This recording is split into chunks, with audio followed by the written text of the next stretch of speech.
You know, what started this whole fascination with Mount Sinai was not our desire to find the mountain, because at the beginning, like I said, we had no idea about a controversy.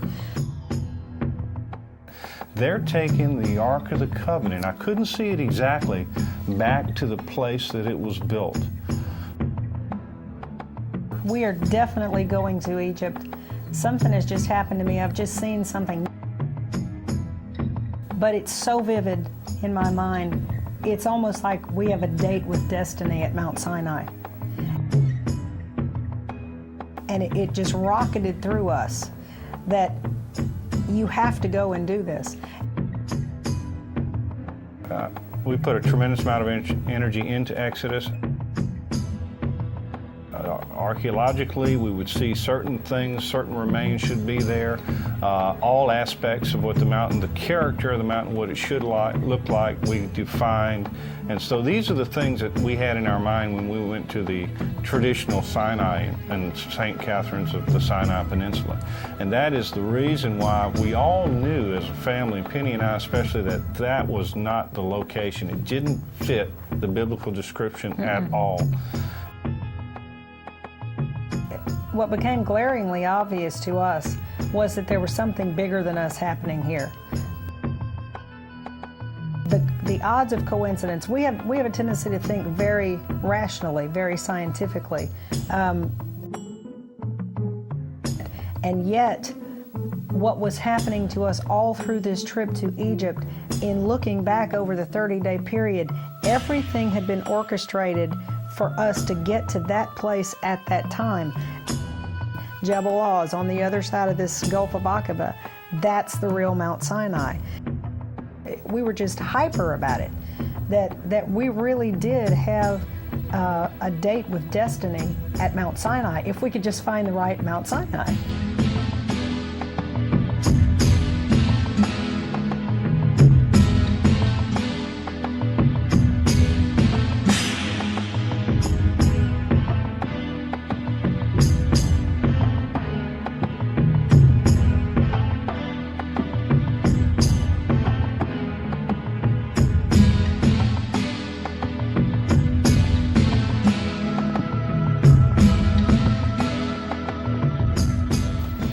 And so 14 trips later, obviously we were going back to the mountain 14 times, searching, looking, exploring, videotape, documenting. There were certain parts of the mountain that drew us back over and over again for more documentation. And in the process, over the years from 92 to 99, we started to really research the history of the site, and we began to uncover a controversy that was going on about the location.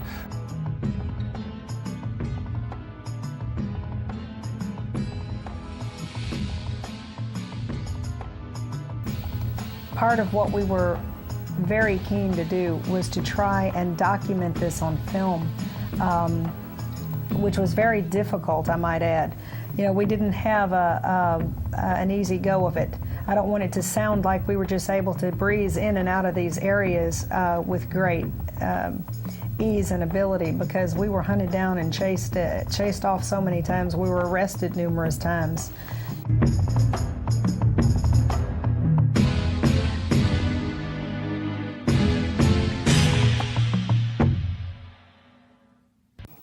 We had a number of encounters with the frontier forces. We were hauled off to outback jails. We were taken in front of the emir of Al-Bad. There's a number of close calls that we had with frontier forces, Bedouin, civilian police. It didn't hinder us or stop us from returning back to the mountain to continue documentation. The drive was that strong.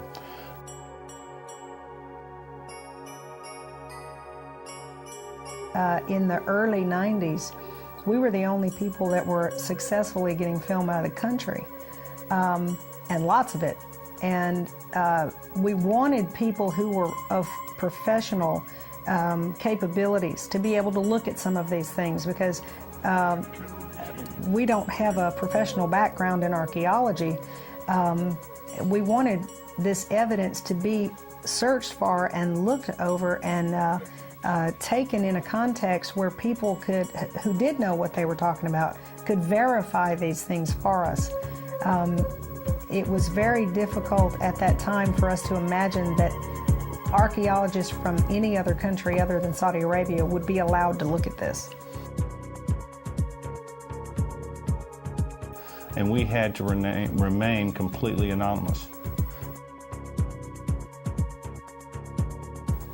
We are basically the eyewitnesses.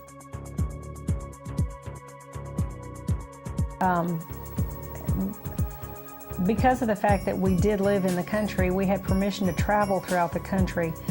We did not have permission to go into these areas.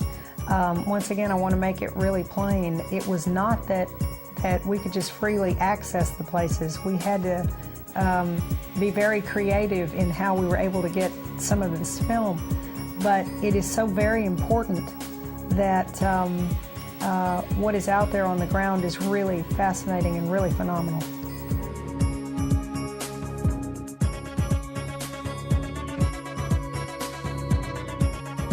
The next morning, we were driving into the Jebel al site. We were going right into Jebel Al and came upon the fences and came upon the archaeological fences the Saudis had erected. Yeah, and we're convinced from that moment that all of the scriptural background that we had prepared for, all before we ever got to Egypt the first time, all of that started becoming alive.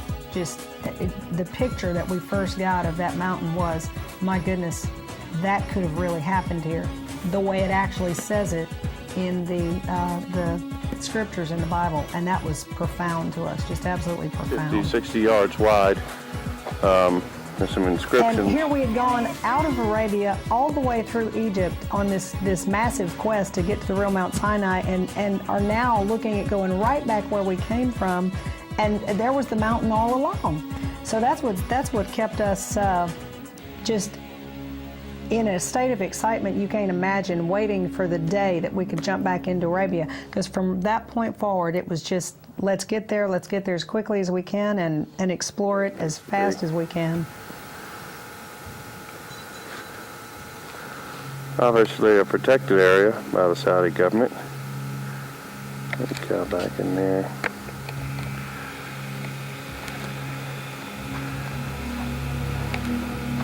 The way they have it cordoned off here. What a view from here. All right.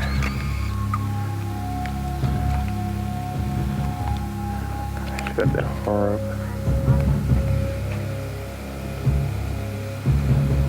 Good preview of that. We've heard some noise down here, so could easily be sitting in a Bedouin hotspot. I'm terrified. Yeah, so am I.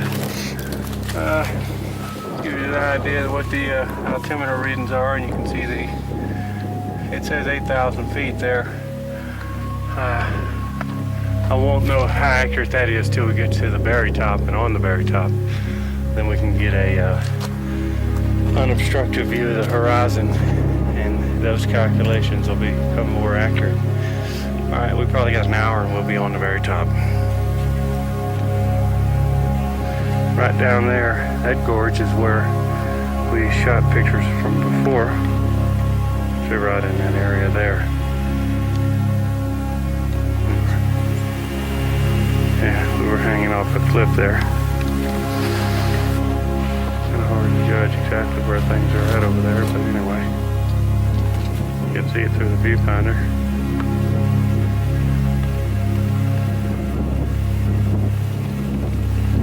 Magnificent.